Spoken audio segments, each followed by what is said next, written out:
Shalom, Bapak Ibu Saudara yang dikasihi oleh Tuhan Yesus Kristus. Berjumpa kembali dengan kami di dalam acara Mimbar Agama Kristen Babel Kemenak TV. Salam sehat.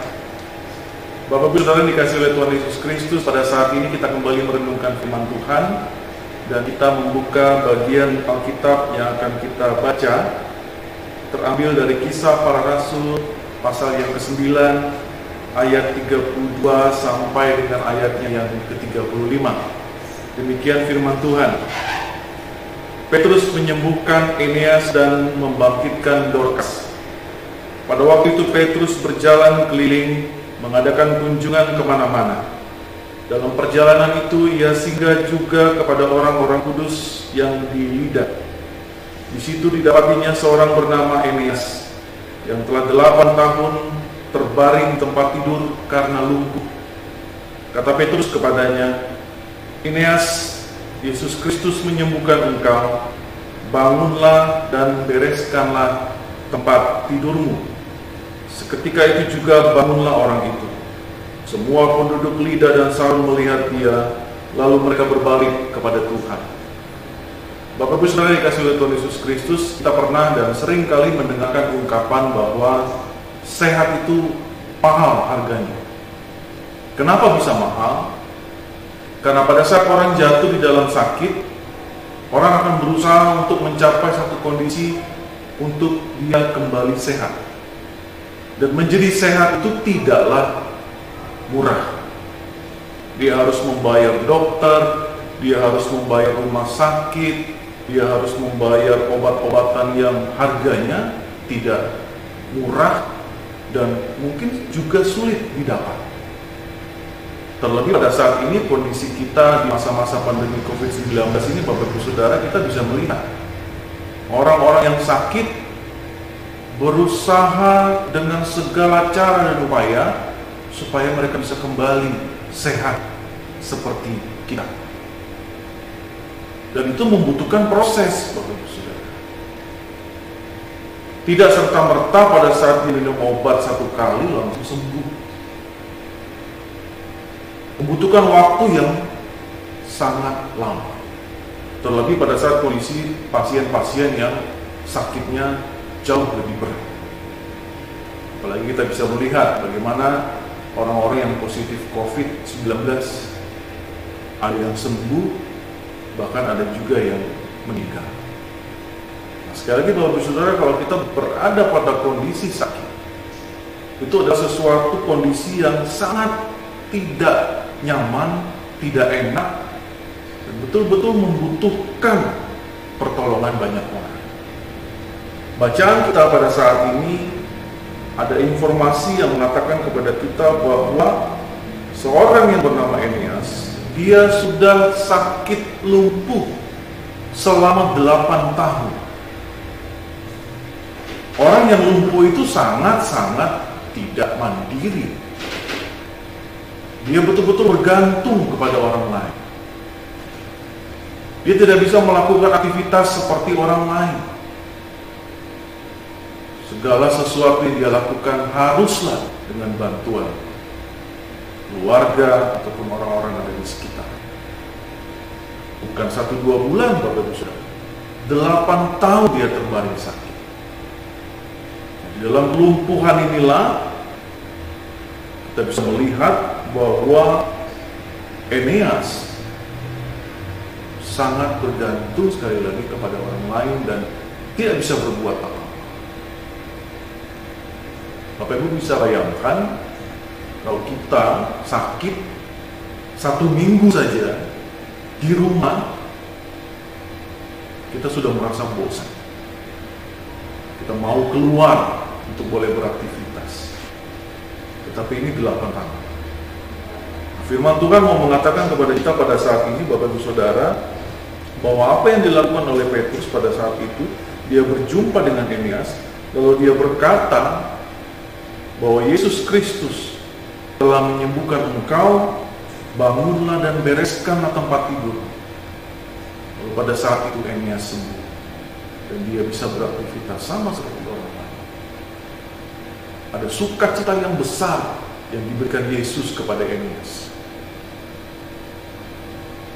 Eneas disembuhkan dari belenggu penyakitnya.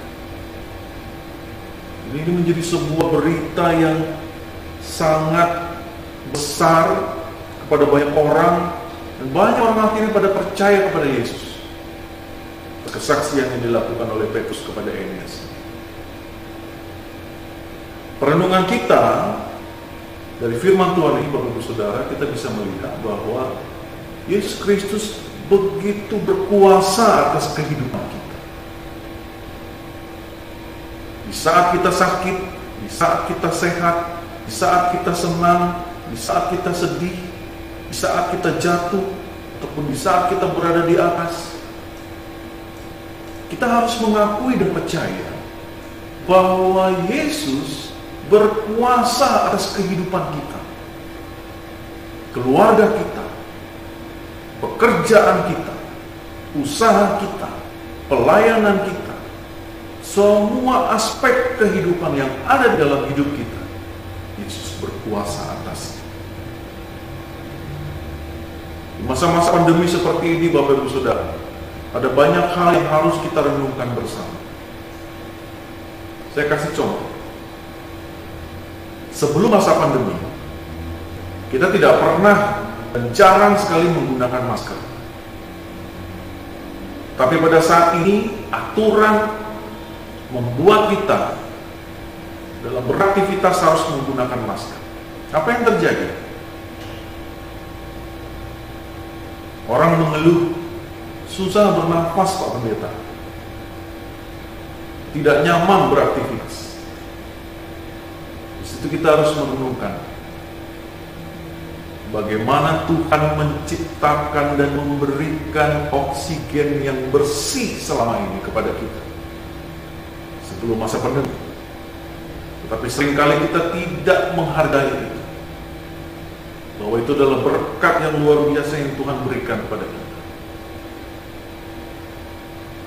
Dan disinilah kita mau bersyukur atas apa yang Tuhan boleh berikan kepada kita sampai pada hari ini dan hari-hari yang seterusnya. Hal-hal yang sederhana, hal-hal yang kecil, yang tanpa kita sadari ternyata begitu besar berkat Tuhan dalam kehidupan kita. Kesehatan, kita bisa bekerja, kita bisa beraktivitas.